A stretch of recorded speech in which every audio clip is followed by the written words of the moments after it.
En 2019, la Chine a célébré le 70e défilé annuel de la fête nationale. En plus d'être une célébration de la culture chinoise, ce défilé s'est transformé en une vitrine de la puissance militaire croissante du pays. Et parmi les points forts de l'édition 2019, il y avait un tout nouveau fusil, que la Chine présente comme la nouvelle génération de fusils pour son armée, le QBZ-191. Des rapports suggéraient que le fusil se démarquerait, non seulement en Chine, mais aussi sur la scène mondiale. Une précision améliorée, une fiabilité accrue et des performances système améliorées ont toutes été vantées, donnant l'impression que le QBZ-191 serait un fusil qui pourrait non seulement égaler ce que les ennemis du pays ont, mais dépasser les capacités de tout autre fusil. Mais tout cela est-il vraiment vrai? Comme souvent avec les armes chinoises, les informations officielles sont rares, et ce que la Chine publie pourrait être autant de la propagande qu'une véritable insight sur les capacités du QBZ-191. Nous n'avons que des extraits vidéo volés et des commentaires externes. Ces deux éléments suggèrent que le QBZ-191 est un désastre de fusil qui n'aidera pas la Chine à faire des progrès en termes d'égalisation ou de dépassement des fusils déjà disponibles dans d'autres pays. Avant de creuser cela, il vaut la peine de regarder de plus près l'état des fusils chinois avant l'arrivée du QBZ-191. Le QBZ-191 est conçu pour remplacer le fusil QBZ-95, que l'Armée de libération du peuple, ou Peuple Libération Armée, utilise depuis environ 1997. Ce fusil était crucial pour la Chine, non seulement pour sa qualité, mais aussi parce qu'il représentait l'une des premières tentatives que le pays a fait pour standardiser les fusils à travers toute son armée. Avant le QBZ-95, la Chine utilisait principalement ce qu'elle pouvait obtenir, dans une certaine mesure. Cette approche était la plus répandue pendant la Seconde Guerre mondiale, comme l'explique Duo Yongxian dans un article publié par le China Project en 2022. Parlant de la Chine avant sa libération, il a noté que les soldats du pays n'avaient pas d'armement standardisé. Dans le nord-est, ils utilisaient des fusils japonais. À Shanghai, ils utilisaient des armes américaines. À Yunnan, ils possédaient des armes françaises. Dans le nord-ouest, l'équipement était russe. C'était un système aléatoire d'équipement d'une armée hétéroclite et qui ne pouvait pas persister alors que la Chine marchait vers la militarisation. Après la Seconde Guerre mondiale, un certain soulagement est survenu lorsque la Chine a commencé à travailler plus directement avec l'Union soviétique, permettant un flux constant de AK-47 dans le pays. À 20 ans, Duo travaillait sous les ordres d'un conseiller soviétique à cette époque. Son objectif était d'aider l'industrie des armes légères de la Chine de l'époque à apprendre à fabriquer autant de fusils Samozaryadny, carabines Systemi et AK-47 qu'ils le pouvaient. Mais la relation entre les soviétiques et les producteurs chinois n'a pas duré. Selon Duo, cela a laissé la Chine dans une position où elle fabriquait essentiellement une copie de seconde classe d'une arme plus établie. Son fusil d'assaut de type 56, également connu sous le nom de type 56 automatique, était essentiellement un AK-47, les fusils de type 63 et 66 ultérieurs étant également dérivés des conceptions soviétiques. Le problème a persisté jusqu'aux années 70 avec l'entrée de l'Armée populaire de libération au Vietnam en février 1979, montrant que la Chine équipait toujours son armée de variations de l'AK-47 et du Samozaryadny Carabine Systemi. La Chine s'est rapidement retirée un mois plus tard, l'un de ses principaux problèmes étant qu'elle combattait essentiellement le feu par le feu. Le Vietnam utilisait aussi des armes chinoises et soviétiques, donc la Chine n'avait pas d'avantage lié au fusil. Un nouveau fusil était nécessaire. Le développement initial a été confié à Wang Shijing, qui a commencé à travailler sur ce qui deviendrait le fusil de type 81 à la milieu de 1979. Son fusil est entré en phase de prototype en 1984 et est passé en pleine production en 1986, mais il était truffé de problèmes. Wang Shijing a fait des économies dès que possible, menant à ce que son type 81 soit essentiellement une version modifiée du type 66 chinois, un fusil guère plus qu'une contrefaçon soviétique assemblée avec des pièces de rechange. Entrée Duo Yongxian. Avec une liberté sans précédent, Duo a été chargé de créer un nouveau fusil surpassant la technologie soviétique. Ce devrait être le fusil de la Chine, l'arme dont la nation pourrait être fière de l'appeler sienne, de la production à l'armée. Cette mission a conduit Duo à inviter deux titans de l'industrie de la fabrication de fusils, Eugene Stoner et Mikhail Kalachnikov, en Chine au début des années 90. Inventeurs de l'AR-15 qui serait utilisé par l'armée américaine, le M16 et l'AK-47, deux armes militaires, ont fourni des informations uniques à Duo. Cependant, l'avis de Stoner a été le plus considéré. Duo pensait que le M16 était plus précis et versatile que l'AK-47. Armé de nouvelles connaissances, Duo s'est mis au travail sur un nouveau fusil chinois. Le résultat a été le QBZ-95. Entrant en production en 1995, le fusil deviendrait rapidement l'équipement standard des troupes chinoises. Un fusil d'assaut a une portée effective d'environ 500 mètres sur des cibles de zone, qui tombent à environ 300 mètres sur des cibles ponctuelles. Il est facile de comprendre pourquoi. Il tire des cartouches chinoises de 5,8 par 42 mm, qui ont été spécialement conçues pour le fusil, et a un chargeur standard de 30 cartouches, ainsi que certaines variantes étant compatibles avec des chargeurs tambour de 75 cartouches. Il peut aussi tirer près de 650 cartouches par minute. Mais surtout, il était chinois. Cette histoire des fusils militaires chinois offre un contexte important lorsqu'on parle du QBZ-191. Non seulement cela montre que le nouveau fusil est également d'origine totalement chinoise, ce qui signifie qu'on ne peut pas l'accuser d'être une copie de la technologie d'un autre pays, mais cela montre aussi à quel point la Chine est nouvelle dans le développement de fusils pour son armée. Tout ce qui a été fait jusqu'à l'introduction du QBZ-95 était essentiellement un fusil soviétique en tout sauf le nom, le QBZ-95 étant le premier fusil que la Chine pouvait vraiment appeler le sien. Bien que cette avancée ait été importante pour le développement de la Chine en tant que puissance militaire moderne, cela signifie également que les concepteurs et les fabricants du pays n'ont que 30 ans d'expérience dans la conception de fusils qui ne sont pas dérivés d'autres. Cette inexpérience peut être l'un des plusieurs problèmes qui finissent par rendre le QBZ-191 un fusil beaucoup moins efficace que ce que la Chine prétend qu'il est. Cela nous amène au premier rapport sur l'utilisation du QBZ-91. En avril 2020, le National Interest a rapporté une vidéo diffusée par la télévision centrale de Chine montrant des troupes de l'Armée populaire de libération s'entraînant avec le QBZ-191.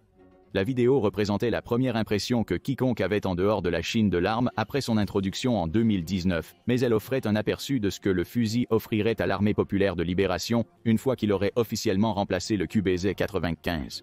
Après tout, le QBZ-95 n'était pas sans défauts. Ces défauts incluaient des problèmes lors du changement de mode de tir et des viseurs nocturnes de piètre qualité qui s'assombrissaient rapidement.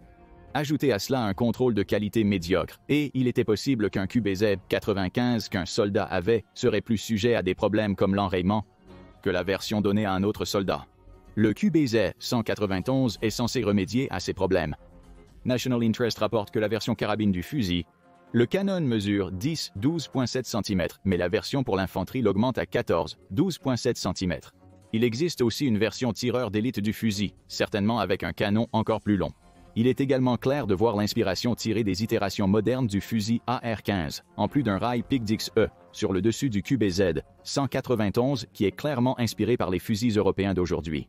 Comme le QBZ-95, c'est un fusil d'assaut à gaz chambré avec les propres munitions de 5,8 par 42 mm de la Chine, bien qu'il ait au moins une nouvelle version de cette munition qui est conçue pour fonctionner mieux sur de plus longues distances. En parlant de portée, l'intérêt national suggère qu'elle a une portée de 1312 pieds, qui tombe à 984 pieds dans la version carabine. Cela le rendrait moins efficace sur de plus longues distances que le QBZ-95, bien que les chiffres de portée publiés pour ce fusil puissent être exagérés. Ces rapports sont soutenus par Military Factory, qui offre la même portée effective. Concernant le tir, les deux sources indiquent que le QBZ-191 peut tirer environ 750 cartouches par minute sans de plus que le QBZ-95 et que les soldats peuvent passer du mode semi-automatique à l'automatique à volonté. Cependant, il n'y a pas de mode rafale. Il est à noter que le QBZ-191 représente un retour vers une disposition de fusil plus traditionnelle. Avec le QBZ-95, la Chine a opté pour une disposition bullpup, où le chargeur et le mécanisme d'action se situent derrière la gâchette. Le récepteur du fusil servait de crosse, faisant essentiellement du fusil une arme sans crosse. Le QBZ-191 abandonne le design bullpup, probablement pour le mieux. Après tout, National Interest souligne que ce design rendait le QBZ-95 ergonomiquement maladroit, car il oblige un soldat à placer son visage plus près qu'il ne le souhaiterait de l'action lors de la visée. Tout cela indique que le QBZ-191 est une amélioration définitive par rapport au QBZ-95. Mais si c'est le cas, pourquoi le fusil pourrait-il finir par devenir un désastre total? C'est l'impression que vous avez en naviguant sur le web pour trouver des informations sur le QBZ-191. Les spécifications techniques et les discussions sur Reddit et les forums d'armes suggèrent que le fusil ne mérite pas sa réputation. Ces rumeurs sont-elles fondées ou sont-elles des tentatives exagérées pour faire paraître le QBZ-191 pire qu'il ne l'est vraiment? La première raison pour laquelle il pourrait y avoir du vrai dans ces rumeurs sur Internet est quelque peu philosophique, bien qu'il y ait un élément pratique à cela. L'une des principales raisons pour lesquelles la Chine a tant investi dans la production du QBZ-95 est qu'elle voulait un fusil qui l'éloignerait de sa réputation, d'être un pays qui se contente de copier d'autres designs. Malgré tous ses défauts, le QBZ-95 était chinois. Le QBZ-191 est censé représenter un énorme bond en avant dans cette philosophie de conception, mais ce bond pourrait être un peu plus qu'un pas. Pour d'autres, la Chine est restée au même point. Vous avez peut-être vu des indices de cela dans la description du QBZ-191 par National Interest, qui suit essentiellement la philosophie de conception établie par l'AR-15 et certains fusils européens. La vérité sur les armes à feu va encore plus loin. Il souligne qu'à part les munitions spécifiques à la Chine, le QBZ-191 est essentiellement une variante de l'AR-15. Il présente un design modulaire similaire sur les parties inférieures et supérieures du fusil, les premiers prototypes correspondant même au groupe de détente de l'AR-15. Le QBZ-191 utilise également un tube tampon, et ce qui semble être des variations de chargeurs Magpul. Selon The Truth About Guns, la seule différence est l'utilisation d'un piston au lieu d'un empiètement direct, ce qui n'est pas si innovant qu'il n'y paraît. Le marché civil de l'AR-15 expérimente les pistons depuis des années. Selon le site web, le résultat est que le QBZ-191 est un peu plus qu'une copie d'un fusil établi qui a été légèrement modifié avant d'être mis en production de masse.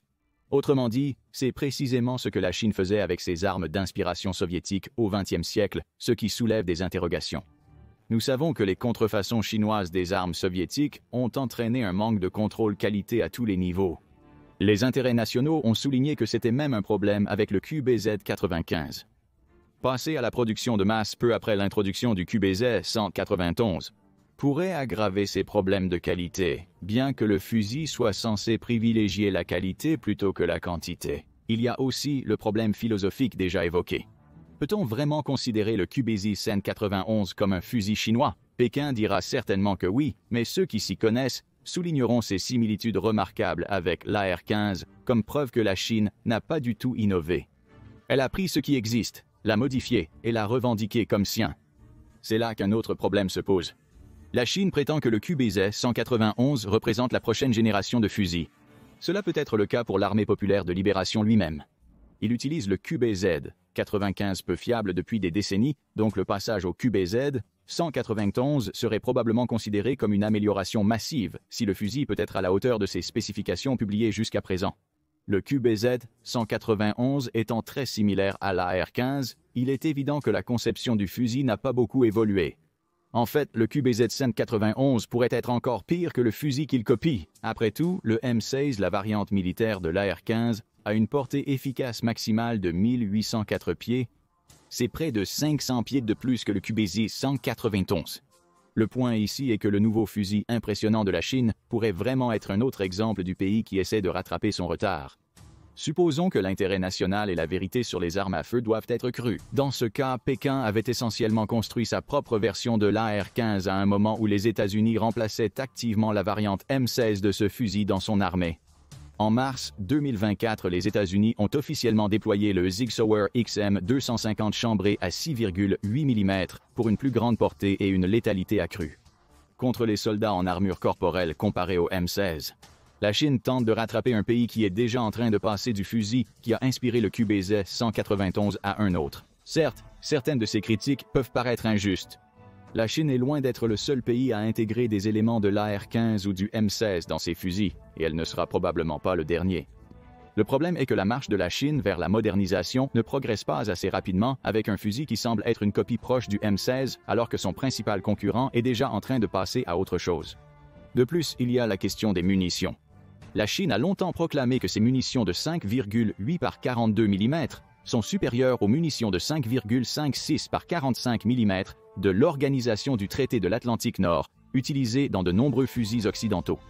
Pékin affirme que ces balles sont plus efficaces pour pénétrer l'armure, offrant une augmentation de 0,39 pouces à 980 pieds par rapport aux munitions de l'Organisation du traité de l'Atlantique Nord et que ces munitions de 5,8 par 42 mm conservent plus de vitesse et volent sur une trajectoire plus plate. Tout cela est discutable. Après tout, la Chine a introduit ces munitions en 1987 et n'a mené aucun conflit majeur en les utilisant depuis lors. En d'autres termes, il y a peu de données réelles sur les capacités de ces munitions au-delà de ce que la Chine elle-même prétend.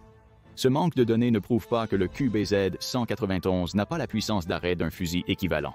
Cependant, il semble y avoir un problème avec ces munitions, qui pourrait être dû soit aux munitions elles-mêmes, soit au fusil à partir duquel elles sont tirées.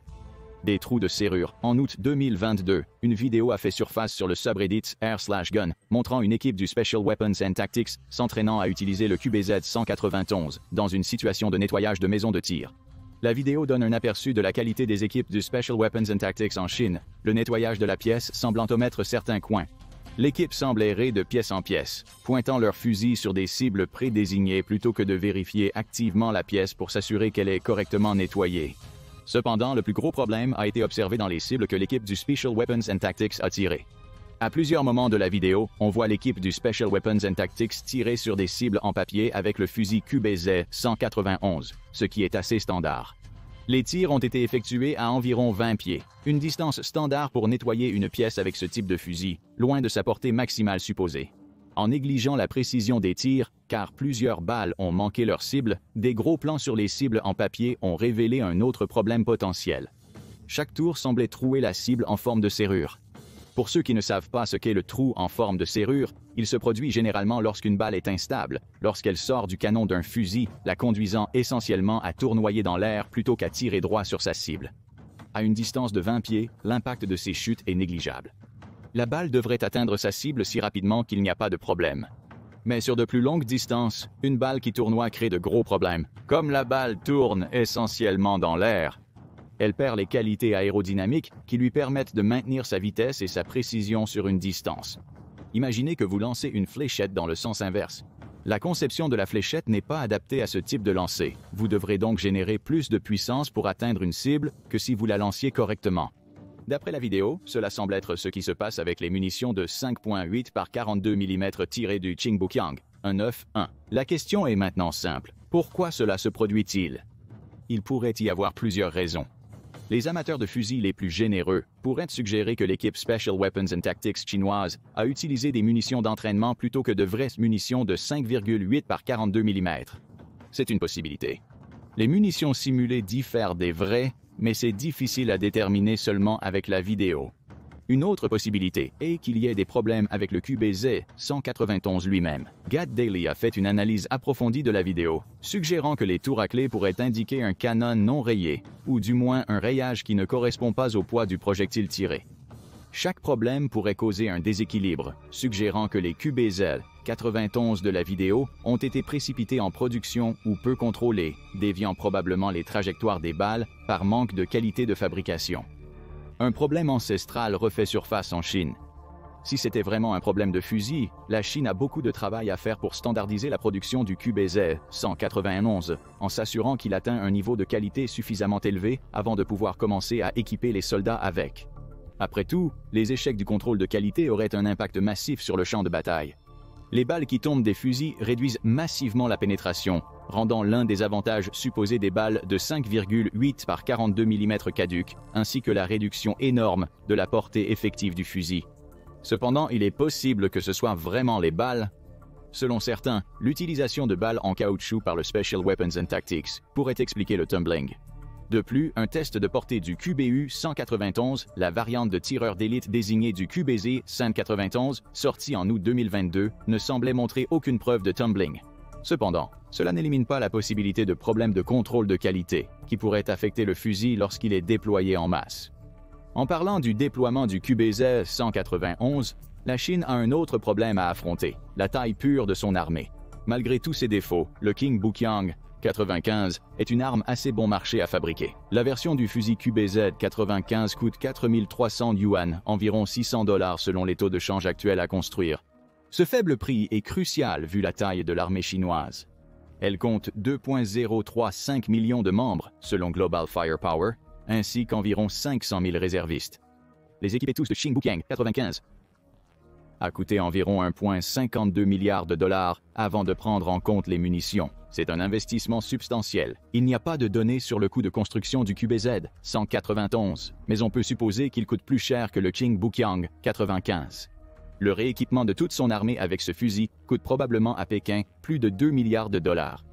La Chine a annoncé une hausse de 7,2% de ses dépenses militaires en 2020 4 atteignant 236 milliards de dollars. Cependant, le pays a également une histoire de non-investissement dans ses soldats, préférant consacrer son budget croissant au développement de missiles et d'autres armements de grande taille. Est-il possible que Pékin essaie de faire des économies avec son déploiement du QBZ-191? Peut-être. Alternativement, Pékin pourrait se retrouver dans une situation où il essaie de déployer rapidement un nouveau fusil à plus de 2 500 000 personnes, créant un environnement dans lequel les normes de fabrication baissent et le contrôle de la qualité, comme cela a si souvent été le cas pour la Chine, devient un problème. La Chine a une histoire dans ce domaine. En 2015, E.T. Brookings a publié un article examinant l'état de l'armée chinoise en 2014. Il a noté que Pékin avait alors environ 2,28 millions de soldats en service actif. Depuis, ce nombre a été réduit d'environ 300 000 et un budget de défense de 132 milliards de dollars. Le problème était que Pékin dépensait seulement 1 523 dollars pour équiper chacun de ses soldats. À cette époque, ce qui représente environ un 13e du montant que les États-Unis dépensent pour équiper un soldat. La plupart des fonds ont été alloués aux fusils QBZ-95 et aux casques des soldats, totalisant 945 dollars. Malgré tout, nous constatons des exemples de réduction des coûts. Ces casques diffèrent de ceux distribués pendant la Seconde Guerre mondiale, car ils sont en acier plutôt qu'en Kevlar, matériau utilisé dans la plupart des casques militaires modernes. E.T. Brookings a également rapporté que la Chine n'a distribué que 2 ensembles de radios par compagnie pendant cette période et que les soldats ne reçoivent même pas de boussole en tant que dotation standard, comparé aux 21 500 dollars dépensés pour équiper un soldat américain, à l'époque, qui comprenait des dépenses pour des équipements de protection avancés ainsi que pour des armes, et il y a une nette disparité. Pourquoi cela importe-t-il? Pékin privilégie la quantité plutôt que la qualité. Cela montre aussi que la Chine est disposée à prendre des raccourcis pour équiper son infanterie. La majeure partie de son budget militaire sera en fait consacrée au développement d'armes plus grandes et meilleures, avant de s'assurer que ses troupes ont ce dont elles ont besoin. Certes, c'était il y a 10 ans, mais si la Chine n'a pas modernisé son approche pour équiper ses soldats, nous pourrions constater que le déploiement du QBZ-191 est affecté par cette pingrerie. Le fusil lui-même peut être ou non à un niveau élevé. Cela reste à voir, mais si les troupes chinoises sont toujours aussi mal équipées que par le passé, cela pourrait être sans conséquence. Un nouveau fusil ne servirait à rien quand tant d'autres problèmes existent. Le principal problème pour évaluer le QBZ-191 est que ce fusil n'est pas disponible aux États-Unis. Depuis 1993, le développeur du fusil, Norinco, est interdit d'exporter des armes à feu et des munitions vers les États-Unis, ce qui rend difficile pour quiconque en dehors de la Chine de mettre la main sur le QBZ-191. Il convient également de noter, comme le souligne National Interest, que Norinco a passé les dernières décennies à fabriquer ce qui revient à des clones de fusils américains plus célèbres. Le Norinco N305 est un peu plus qu'un M14 cloné, tandis que le Norinco 97 copie le design du Winchester 1897. Et cela nous ramène au QBZ-191. Il y a déjà des suggestions qu'il est un peu plus qu'une copie d'un M16. Étant donné l'histoire du fabricant, ces affirmations peuvent avoir du poids. Et si c'est le cas, le QBZ-191 revient à rencontrer le problème que nous avons vu lors de la période de coopération de la Chine avec l'Union soviétique, puis de sa copie. Il utilisera un fusil qui est une copie dépassée d'une arme bien meilleure. Mais qu'en pensez-vous? Le QBZ-191 est-il voué à l'échec ou représente-t-il au moins un effort de modernisation de Pékin qui est une amélioration considérable par rapport au King Bukyang 95? Dites-nous ce que vous en pensez dans les commentaires ci-dessous, puis découvrez les armes insensées interdites dans la guerre moderne, ou regardez plutôt cette vidéo.